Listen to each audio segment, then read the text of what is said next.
Good morning, good afternoon, good evening, and to see people from the UK coming in, and welcome to MURAL Imagine. I'm Lindsay Etoff. I'm one of our Associate Directors of Enterprise Transformation, and I will be your guide through today's session. We kicked off MURAL Imagine earlier this year to bring together people from around the world to share ideas and foster discussions and collaboration to see how people work differently. So whether you're an expert in facilitation, or simply committed to solving hard problems through visual thinking and collaboration, MURAL Imagine is your space to learn, understand, share, and grow. I'm extremely excited about today's session. You can probably tell how excited I am because our guests are Christina Koffskey and Grace Francisco from Emerson. Hello, ladies. Hello. We're glad to be here. These two are just two incredible, amazing individuals that I have gotten the pleasure and really great fortune to know over the past couple of years. So Christina is she's a human-centered design engineer, and thank you. And Grace is a user experience design lead. So we'll have them, you'll get to meet them in a second here. But today, Christina and Grace will be sharing a bit of their journey of how they've not only kept human-centered design a priority in 2020, but they've also found new ways to share and scale visual thinking. They're extremely innovative when it comes to collaboration and just kind of making it easier than ever to understand their customers, prototyping projects and products, how do you conduct Agile PI planning? I know that might be a hot topic for some of our listeners today, and more. So as you're listening and learning, and I promise I'm almost done, feel free to ask any questions in the Q&A. It's a little Q&A panel in the Zoom, and we're going to be saving about 15 minutes at the end to go through them with you, as long as I'm not super verbose as we go through. So welcome, just the biggest welcome to Christina and Grace. I'm a fangirl over here. Thank you for joining us today, guys. Thank you. It is our pleasure to be here. As Lindsay said, we are from Emerson, and I can tell you a little bit more about Emerson if you are unfamiliar with us. But we are a large global company that almost has a little bit of everything. We're a technology, engineering, and manufacturing company that services the industrial and commercial and residential space. Grace and I are part of the automation solutions business. And so we primarily serve industries such as automotive, pharmaceutical, oil and gas, and food and beverage as well. If you think about their automated processes, we provide solutions and services that help measure, monitor, and control those processes. Ooh. A little bit about Emerson. We don't make TVs. I get that question all the time. All the time. We're not the TV company. Well, thank you for sharing that. Maybe we've had this relationship for, what is it? 4 I think, years yeah, now? time flies. I feel like it's been 3 or 4 years now. 3 has been in my head, but I feel like the year 2020 has flown by so fast. I feel like it's 4 years now that we've been in partner with you guys. Like this. Maybe you can highlight a little bit of some of the numbers of like MURAL and Emerson, because then I know that we're going to dive into a little bit about what the adoption looked like.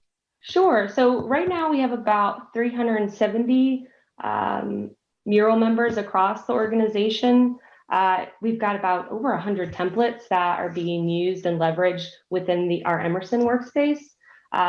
We've seen, as you all can probably imagine, that back in March, once COVID hit the US, our adoption and usage kind of skyrocketed and accelerated when everyone had to go work from home and they were looking for a remote collaboration platform. And so I was happy to see the increased usage because it's been a tool that I've been very passionate about in the practice of human-centered design. And so being able to see other teams get their hands on it and see the benefit and value from it as well has been really cool. Well, it's super interesting that you said that too, because I know that, in March and April, when we were having some of the conversations of everything going on, I always thought to myself, they're almost prepared for it. Not prepared for, no one was, prepared, right? Yeah.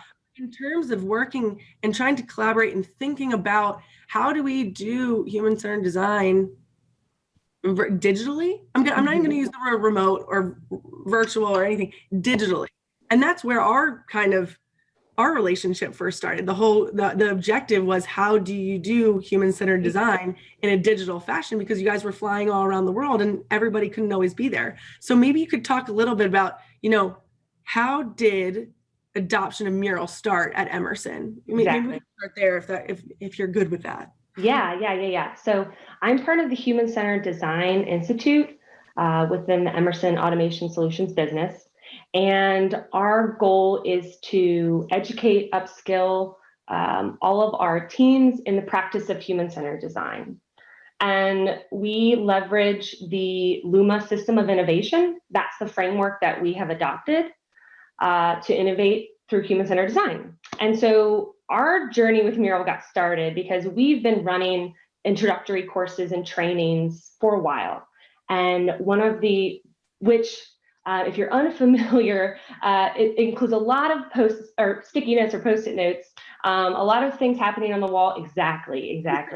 A lot of collaboration in that kind of workshop environment.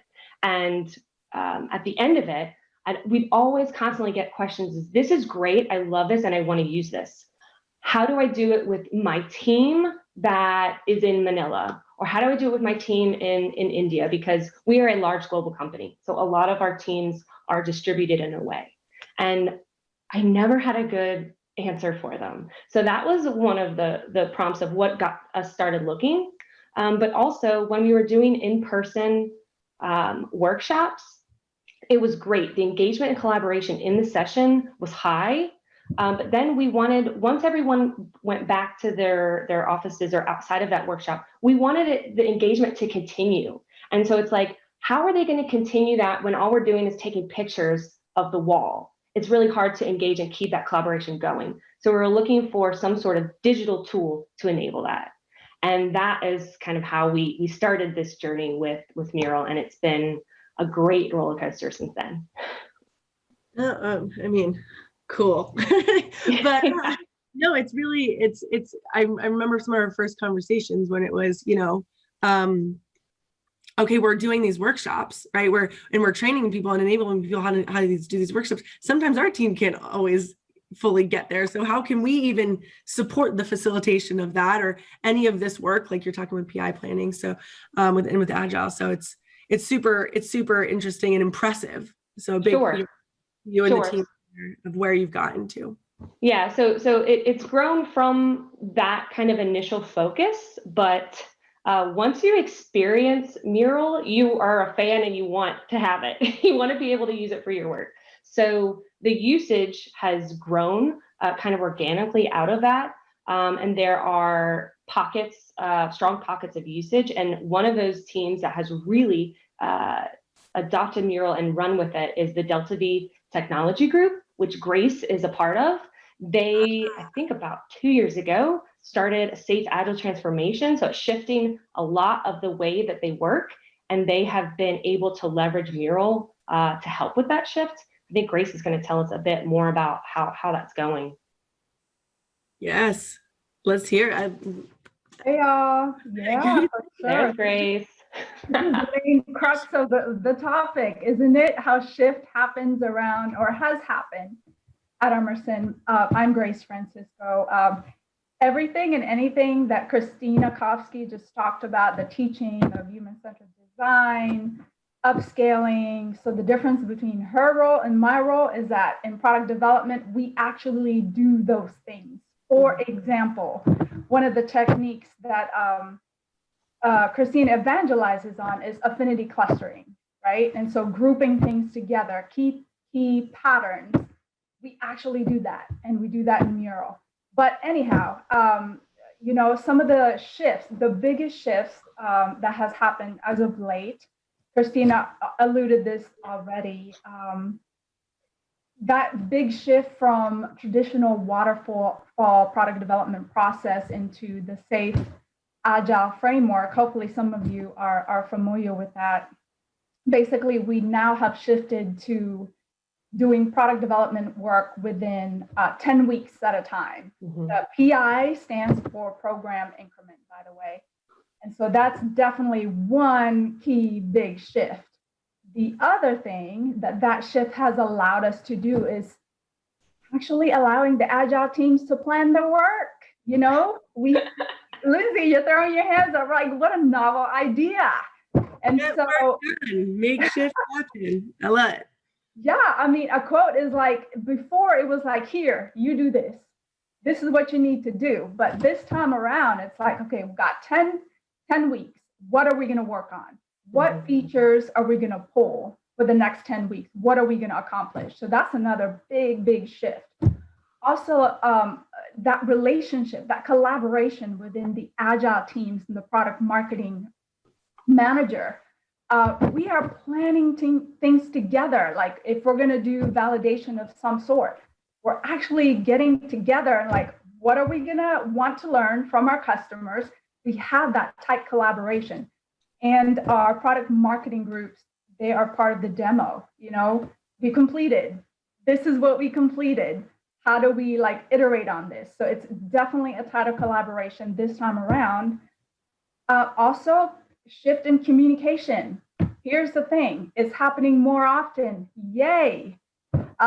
People are actually listening with regard to, we do retrospectives, like what went well, what didn't go so well, what can we improve on? It's actually happening. Things are actually improving because our management is actually attending breakout sessions. We have a retro, they're part of that retro. Big management people. And so that's an awesome thing to see. We have regular town hall meetings where everybody in the product development team gets together. Okay, what are, quote unquote, what are the complaints, right? Let's all hear it out. Let's just everybody, let's hear it so that we can move on to improve it.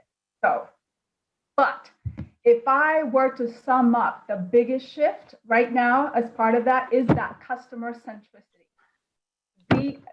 We are fanatics about our customers, right? As we ought to, because really what you want to build, what you want to design ought to be from the problems that our customers are experiencing, their pain points. So basically, we are moving to collaborative design and development with customers. Like, let's start with the why. Why are we doing this? Let's find out what are the pain points alongside our customers and find out those things. So based on that customer centricity, more like, let's find out the problems. Just some of the ways that our Agile teams have used Mural. I'm sure, Lindsay, you already know a lot of this, but during program increment planning, we have 2 days where we come together, we plan the work, we identify some of the milestones, dependencies, right? And so we have, each of the Agile teams have what we call a team board. And basically a team board is dissecting sprint 1, what's all going to be pulled into sprint 1, 2, and 3, and 4, and so forth. But also what we have is called a program board, where say we have 10 Agile teams, all of the work that the Agile teams are defining for the next 10 weeks ends up in this big, massive program board so that we know what needs to get done first and what needs to get done next, and identifying some of the risks. If this doesn't happen, then we have a potential to be late in this area. So that's another thing. And I know that back for when PI planning first started, you guys were leveraging big sticky notes on the walls and doing it in the room, but your counterparts in Manila were disengaged from the activity. So that group was looking for a way to get them engaged. And so that's why Mural was such a godsend at that point to create that engagement with the groups in the other world areas. Precisely. Also, another example is UX, ideation, collaboratively coming up with, as a team, the problem space, right? Starting with the why, the scope of what we're trying to do here, generating ideas, all in Mural, doing affinity clustering, groupings that I talked about. And voting, we love voting around here, by the way. Mural has this awesome, awesome voting functionality. Let me tell you, it's used every time, anytime. When people come up with potential solutions, right?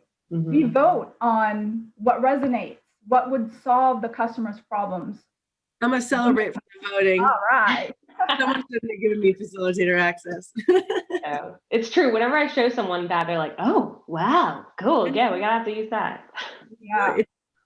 I have a question for you, Grace, as you're going through this, because these are such great examples. I think probably resonate with everybody listening of, you know, from an agile team's perspective. And I know that when we first met, however many years ago now, I think you're at the beginning of that journey. And that was probably what, end of 2018 that you were starting to look at Mural, like using Mural for PI planning for agile teams as you were rolling out SAFe.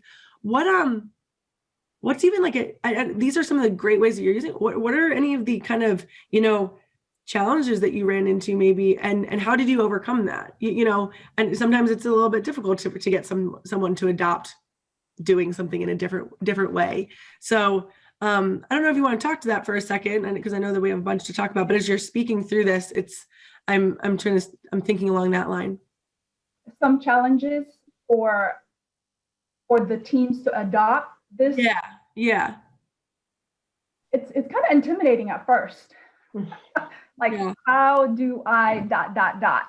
But you know, starting with an icebreaker as simple as, you know what I used to do, Lindsay? Like, for somebody that has never used Mural, I would just prime the pump in terms of, here are the names of the participants, and just quickly show them how to add a star next to their name, like the drag and drop, and laying out the Post-it notes. For example, like, people are not going to know right off the bat, how do you add a Post-it note? So what you do is you lay out a bunch of Post-it notes and just say, you know what? Pick one of the Post-it notes, double click on it, start typing. Boom, done. So kind of like breaking it down to make it simple kind of thing. I love that there's a whole change management aspect, right? Of, you know, it's already hard, challenging to learn something new, especially in this environment, right? And you have to, you know, my theme is empathy. So yeah, and I just want to add on to that. I think it's about building their confidence in using a new tool, because I mean, once you start using it, it's pretty intuitive. It's just that initial kind of, oh, this is new and I'm not sure where everything is. So doing a bit of onboarding. Huge fan of warm-ups. Whenever I do a workshop with people that haven't used it before, definitely throw a warm-up in there, and then everything kind of seems to go much smoother. And even after the fact, people that are using Mural, they're like, dang it, Christina, how do you make your sessions go so smooth? I'm like, it's that warm-up. That's all you need to get people going. You know, it helps to share your screen in terms of, this is how you quickly drag and drop.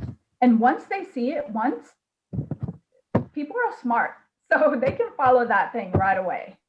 Right. It's the little actions, you know what I mean? So these are some impressive shifts. Yeah. So Lindsay, you know how I talked about one of the biggest shifts is that customer centricity mindset, right? So that said, guess what we've done a whole lot of lately is not just validating the concepts and the ideas upstream, like when it's just like, is this a crazy thing? Are customers going to buy this? You validate that. Like, should we talk about it? Yeah, like, what are we thinking of? We invite our customers. Here's a crazy idea of ours. Hey, do a workshop with us.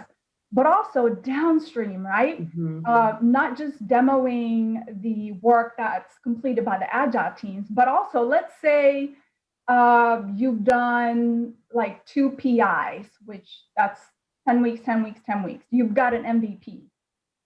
How do we, but you've not released. How do we validate that? Can we do a usability study based on your MVP one so that you still have time, right, to adjust and pivot for next increments? And so with that said, we're having to do more and more of that we created our own template, right? To make it a lot easier. There we go. Yeah. Mural template, people. because that's something that's new to the teams, is doing that customer validation and engagement. So trying to lower the barrier to make it easier for them is what it's all about. And that's why Grace developed that awesome template to help them, help them get it done. If I remember correctly, it was more like, Lindsay, I'm looking for this. Surely, somebody has created something along these lines. In my head, I knew what the elements needed to be for me to do this. And so you came back with, is this what you meant? Nah, not quite. It was like an exchange of emails back and forth. I'm like, forget it. Back and forth, and I was like, I just want to make Grace proud. I know she needs this thing. So any listeners from our team on the call, you probably know who you are. So can you orient me to this kind of output? I'm going to start in the top left corner, but maybe you can kind of walk me through and walk the group through kind of like what you've put together, the power behind this template that will, be making available. So yeah, absolutely. So I'm gonna, for the sake of time, I'm gonna focus on the pre-work column. Lindsay, I don't know who's sharing. See where it says pre-work? I've taken over. Everybody's following me. All right. So Grace, before you jump into the template, just why don't you ground everybody in what remote think aloud testing is for those that might not be familiar with this technique? So this one particular one is basically your more formal-ish usability study where you give participants a task to accomplish. And basically it's saying remote think aloud because you want them to be doing that as they're doing these tasks, right? Tell me what you're thinking right now. If I asked you to launch an application, I want you to tell me, okay, I think I'm going to go to the start button. I think, it's just as you're accomplishing these tasks, thinking aloud gives us an idea of what, to us, it's so obvious, but the user is not finding it. What's wrong with this? What's wrong with us? Basically. Yeah, it gives that, the think aloud piece gives that why they're doing something, the rationale behind it. And that's super helpful to hear and get that feedback. Yeah. Absolutely. And so as I walk through this template, because I want to let listeners know, we're showing the mural right now, the template, just to kind of walk everybody through it. So I know that there's some people are asking you, should I be in the board? Am I missing something? No, just kind of sit back and relax and watch the show happen on the Zoom screen share. Yeah, good point. So before we get to the meat and the potato, which is really your task-based activities that you want the participants to do, I just want to kind of introduce what this whole pre-work is all about. To me, it's really, really nice in that it literally kills 3 birds with 1 stone, right? Why do I say that? One, the top part is it builds this alignment within the Agile team. What exactly are we doing? What is this study all about? What are we trying to accomplish? We have a hypothesis. We think that by doing this study, as an example, this will improve our customers' plant operations if we allow them to do X of some sort. So just getting alignment on what it is we're trying to do, making sure you're clear on your learnings. So that's one piece of it, right? But also it gives the moderator a script to follow, basically. Lindsay, if you can go down a little bit, pass the overview, just like this high-level overview. We're going to start with a welcome. We're going to do an intro. Also, it gives the moderator or the facilitator things they need to say in the beginning, or example. What I really like about this template is, if anyone's ever done usability testing before, you have a script that you're going to go through, that upfront bit, the things you need to make sure that you say, task instructions, and that's sometimes a separate document. And then you're taking notes somewhere else. This is that all-inclusive, comprehensive view. It is your test script. It is the place where you're taking notes, and all the observers are taking notes. You can take screenshots of what they're interacting with, paste it in here and annotate on top of it. It's that all-inclusive kind of package when you're able to use it this way, which I love. I love that. Yes, it's that one-stop shop. as you can, Lindsay will zoom out a little bit, but it's like, it's a one pager. I can do one pager, So it's just also things like, don't forget to ask for permission to record and state the reason why you're recording. Remember, here's link to the prototype or software. If it has a username, password, it's just all in here, easy to copy and paste to send in the chat to whoever's participating if they're going to need that to log in. So, and to your point, Christina, that's speaking to the logistics, right? The planning and the logistics. It's all here. So you're not having to flounder when you're beginning this study. It's like, oh, shoot, where is that link to the virtual machine that we needed to use? Or shoot, where is the link to that prototype that the participant is going to interact with? And also, one of my favorite things about this is see that recording of meeting. This is a place where you drop, like, okay, you've done it. And now some Agile team members weren't able to be there in person. You know what? You can push the link over here, and at their own convenience, they can view the recording. And one of our rules is you cannot attend the debrief without you having listened to this video, because how are you able to contribute? The whole thing is hearing directly from our customers on what they had to say, especially their pain points, right? And so that's that whole left-hand side pre-work. So Lindsay, if you can kind of zoom out, I'll kind of cover, we'll just cover one of the tasks. I'm slowly zooming so I don't make anybody see on the call. So summary for my noggin to fully understand is that this left side is and the power to this template is that it's a one-stop shop hub, essentially. Like if you had a room that a full wall was dedicated just to understanding this person, right? Or this amount of feedback, everything's there from before you talk to them, after you talk to them. It's just a one-stop. I guess one-stop shop is the best thing. I'm trying to come up with better, more analogies, but in the beginning. if it's right, it's right. All right, I'll zoom into one task. So no worries. So just the top section piece of it, Lindsay, where you see Alexander Hamilton. Alexander Hamilton. There we go. You're going to be talking to a whole lot of participants, right? And so you want to remember who the heck you talked to, what company they were from, and when did you do this, right? So it becomes part of history and documentation as well. Christina was talking about that, doing the icebreaker. Get them start to talk, like getting to know you, what are you doing for your role? How long have you been doing that? And a favorite of ours is, how long have you been working with Delta V products? We want to know that. Are we talking to a beginner of a user of Delta V, or are we talking about 20 plus years you've been working with our products?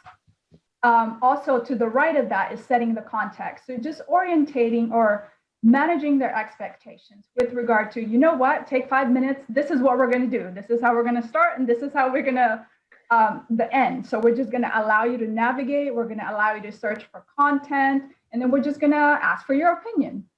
Yeah, I like helpful. It's so simple. It's like, I think that's something that doesn't happen as much during the virtual digital remote kind of world right now, of not everybody kind of setting expectations and what do you want from it? Just tell me if you're going to be taking some of my time, right? Just tell me exactly what you want, exactly what we need, what we're going to go through.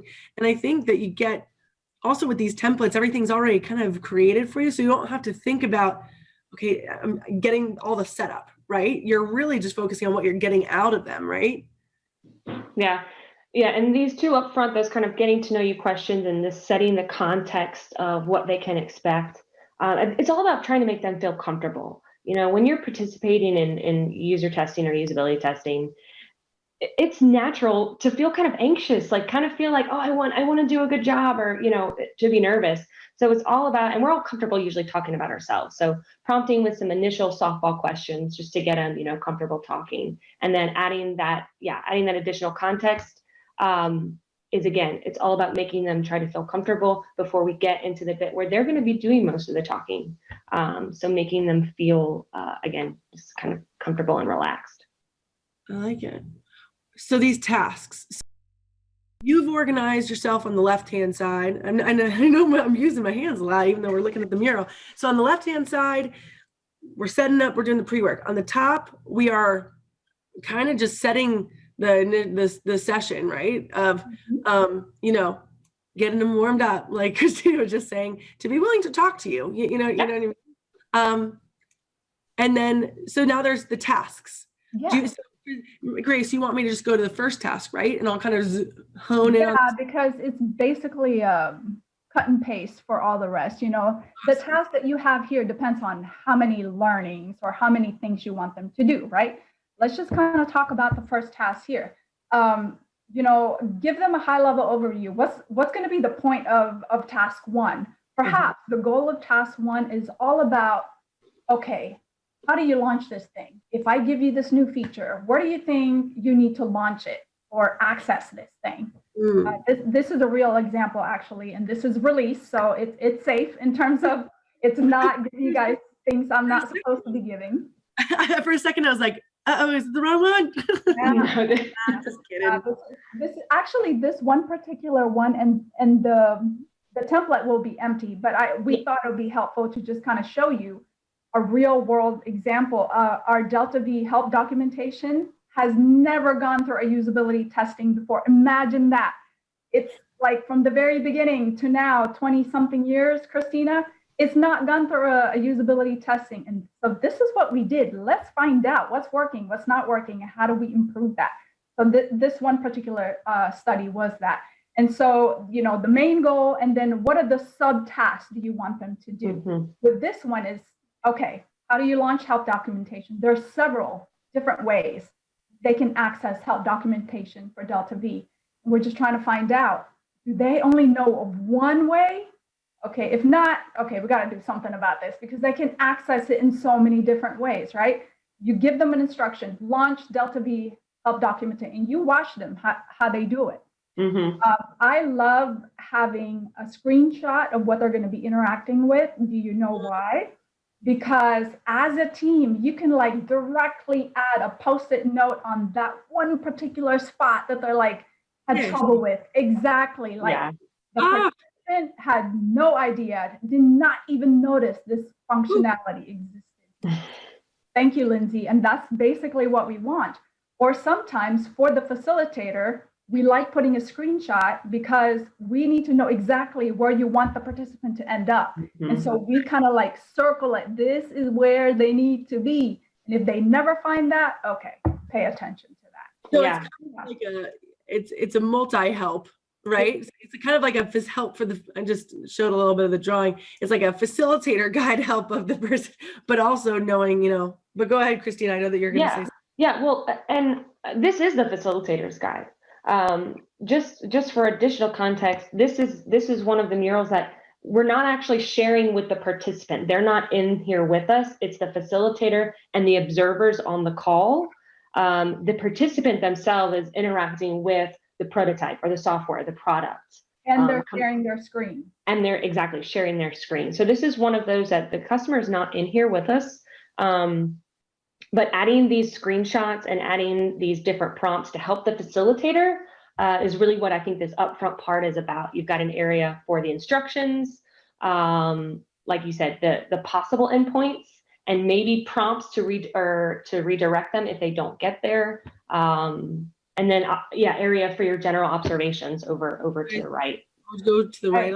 Or particular questions, right? Based on what you wanted to do. So all of these filled out green sections, these are all our Agile teams. You know, these are this is the reaction to it. This is what they struggled with. Lindsay, if you go up a little bit to above, okay, there you go. See that broken heart and that the exclamation point? We love that because we like that icon, because we can directly put the broken heart, meaning this is a pain point that they express. Like they cannot export their data out. You take that icon, you put it on the post-it so that when you zoom out, you're like, all right, what are all the major pain points that we identified here? It's so easy to identify those as a team. Exclamation point means like, we haven't even thought about this as an Agile team, but yet they're like blurted out, like pay attention to this. because we haven't even thought about something like that. That's cool. Cause so you're using like the depth, like we're in the detail. And even when you move out to like kind of a different altitude, as you're looking at, holistically, we talked about 4 different tasks that we want someone to do. You can almost use like those icons, like a little bit of as a heat map across it. That's it. A heat map is a great word for it. Yeah. And technically you could even, if you wanted to make all your Post-it notes one color, and we use a rose thorn bud approach to taking notes, which would use a color code as well, kind of give you that heat map in addition to the icons as an alternative too. We've done that before. Yes, I also mentioned that the voting, but I want to mention the timer functionality in Mural. You see how each of the tasks have like, okay, we're going to park on this task. We're going to gather all we can, because we got to honor their time too, right? We're going to do this for 10 minutes. You literally can like, okay, we're going to begin task 2. We're going to set the timer in Mural, and the whole team knows how much time that we have left. And so you get prodded like, okay, we got 2 minutes left. We got to wrap this up type thing. And so I really love that as well. But setting that expectation, setting that time allows the whole team to let's keep on moving. Because, some participant can just talk and talk and talk and talk, and you get to one task. And that's it. Yeah, I was just about to say, time can easily slip away from you in usability testing. So having that the whole team is aware of, using that timer feature is probably a good idea. Yeah. Yeah. It also slips away a little bit when we're talking about usability testing. I'm just keeping an eye on the timelines, because I think it's super fascinating. I know a lot of everybody that's joining, kind of listeners here, are probably super intrigued by this template. We will be sharing it. It's so interesting, and I've really enjoyed learning about it. Is there anything last you want me to show before actually we talk a little bit about, what are the big benefit? Like, so you've done this a bunch of times, right? If someone can walk away from this conversation with a template in hand and the reasons, the top couple of reasons to that it's been beneficial to you, what would those be? Yeah, before we go there, Lindsay, I think it's worth mentioning that we have another template that we will be providing our participants as a bonus. So you do, and these are usually individual one-on-one person, right? So you do 10 of these. How do you collate everything that everybody said? And so we actually have another template where it's our key takeaways template, where you collate all of the responses for each of the tasks. And as a team, you decide, okay, what do we really hear? What are the patterns that emerged that we need to focus on? So there's another template for that, the key takeaways. So I didn't want to leave without mentioning that. Glad that you brought that up. I don't know where that template is right now in the Mural. That is not me, but yeah. It's not something that we were going to show. We just wanted to know that we'll be sharing that with your resources at the end as a way to synthesize all your feedback. Yes. All right, we will definitely make sure to share for that. All right. Well, I love a bonus template. I love it. A bonus template. So you guys will be getting a bonus template. So thank you, Grace, for reminding me on that. What are the big benefits? And let's take a look at that. Yes, absolutely. Look at us go, boom, right to the benefits. I love it. So lots of benefits there, but the first one that I want to talk about really is lowering that barrier, right? One of the challenges, Lindsay, you were asking me about earlier, is like, a lot of them just like, how do I start?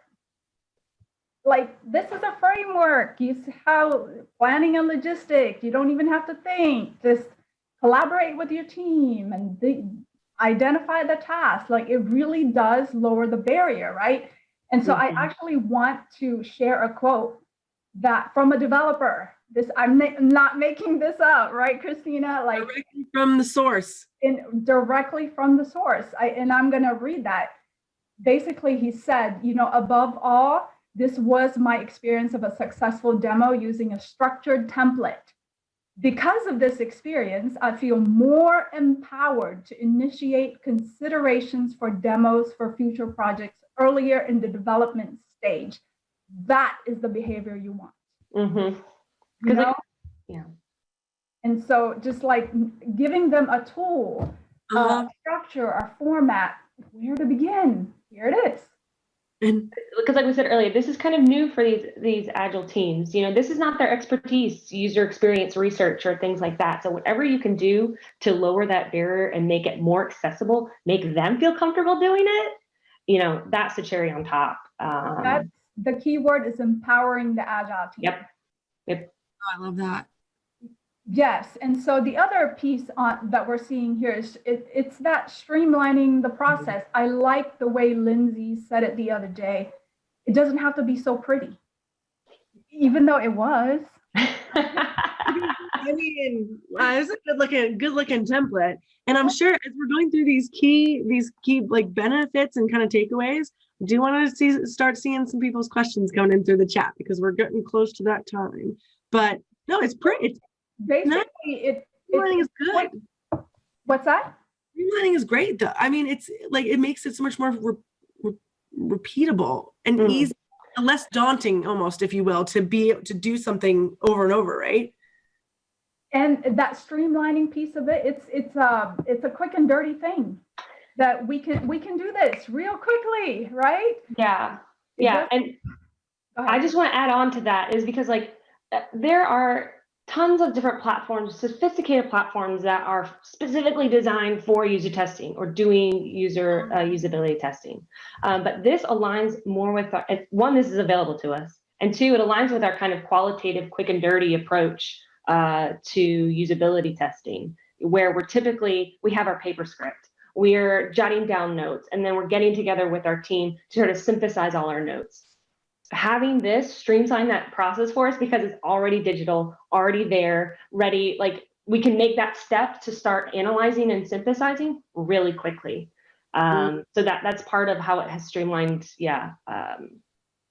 our more quick and dirty approach to user testing. I'm intrigued by this last one, ladies, raising voices, partially because I'm just loud in general, but tell me about it.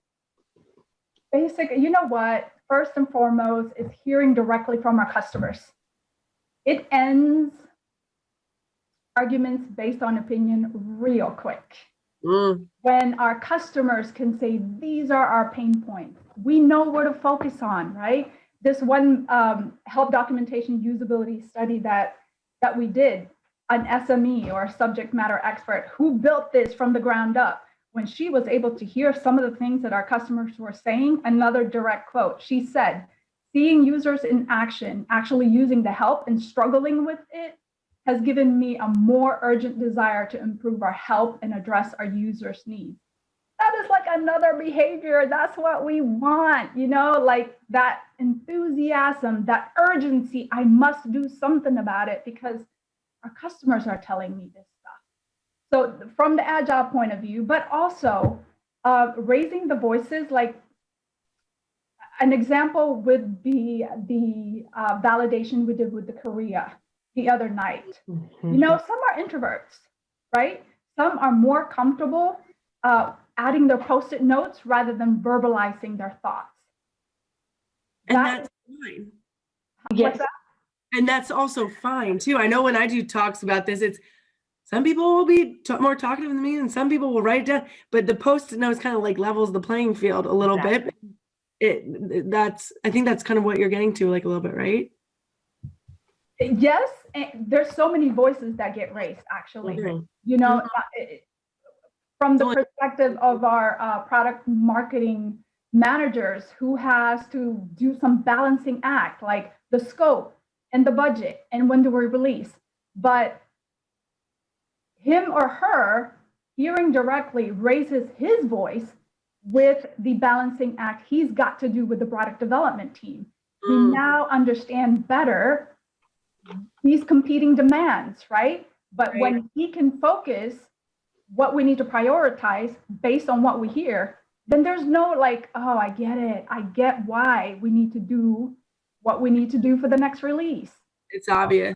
Yeah. I have a quick question, ladies. We've got about 15 minutes left together. Time flies truly when you're having a great time.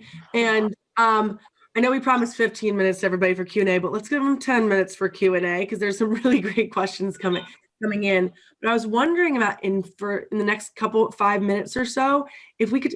So we talked about we talked about how great you guys are, and then we talked about what Emerson is, right? How Mural kind of started getting adopted at Emerson, but I would almost say not just Mural, just digital collaboration, digital safe kind of stuff, like a little bit about that.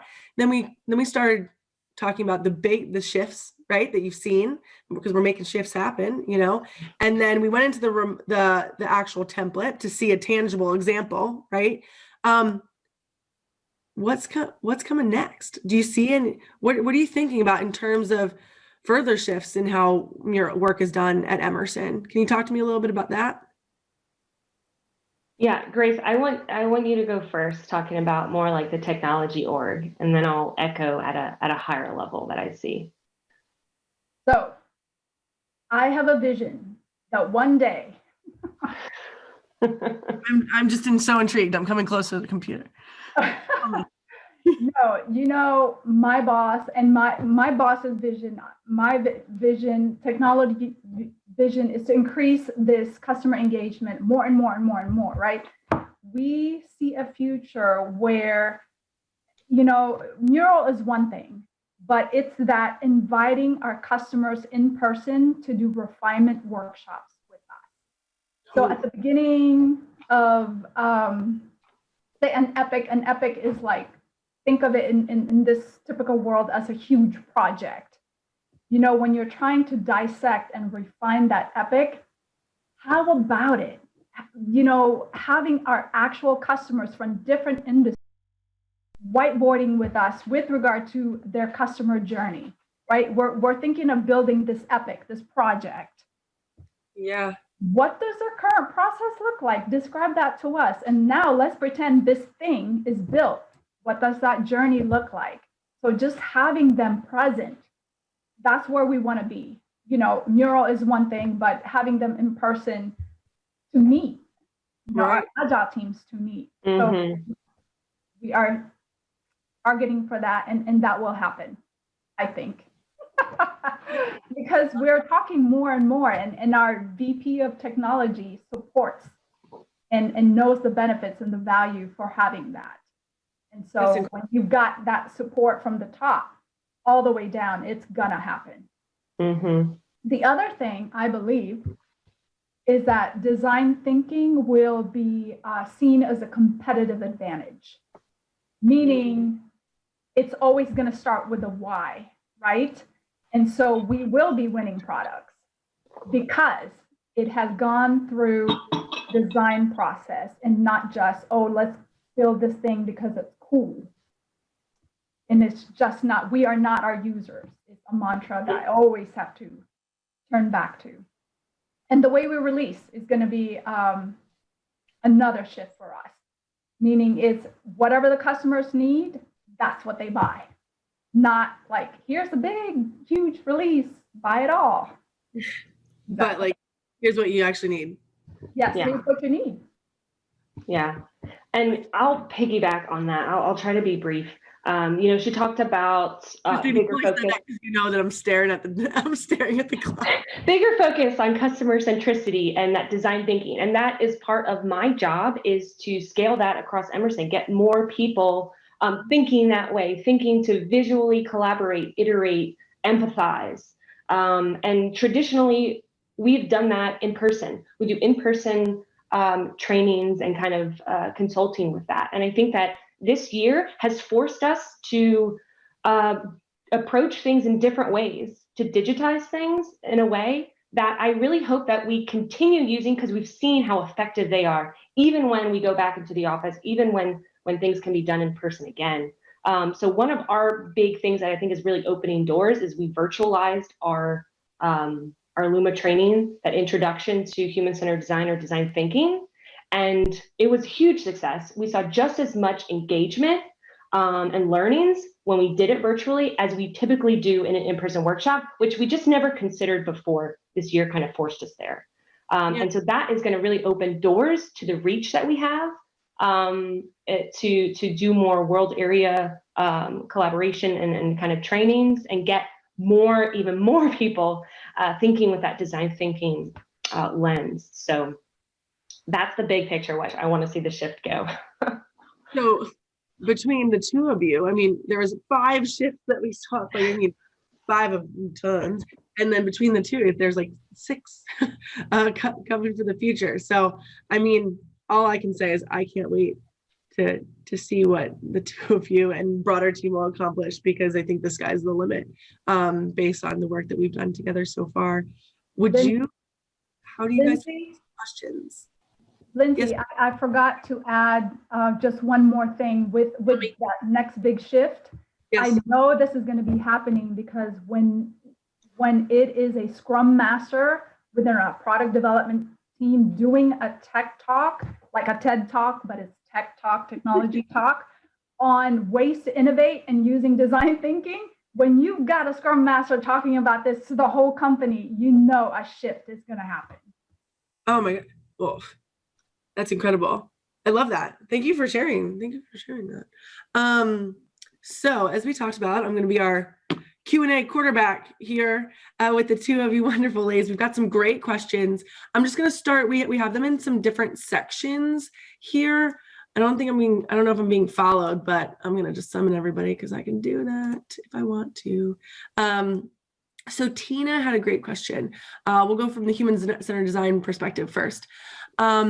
I'm happy to see the promotion and value placed on HCD. When trying to show others the value of HCD, how do you handle questions about its ROI? Do you have any metrics you use? If not, how do you respond? And I'm going to keep a reminder of we've got 7 minutes. So answer the question, but not like how I would answer the question really long. Sure. So how I typically might respond to this is the value of human-centered design is knowing that you are not only building the thing right, but building the right thing. So, you can seclude yourself and not look outside, not look at your users, not look at their needs, their pains, and build something and get to the end, and it's completely off, it's completely wrong, and you just wasted time, energy, and resources. So taking a human-centered design approach, it's not adding more time into the process, which can be a common misconception. It's just kind of reshifting where you put your focus, and bringing users in to that process just kind of validates your decisions as far as the return that you're getting. And I'm wondering, Grace, how would you answer that question? So I think you're spot on, Christina, is starting with the why.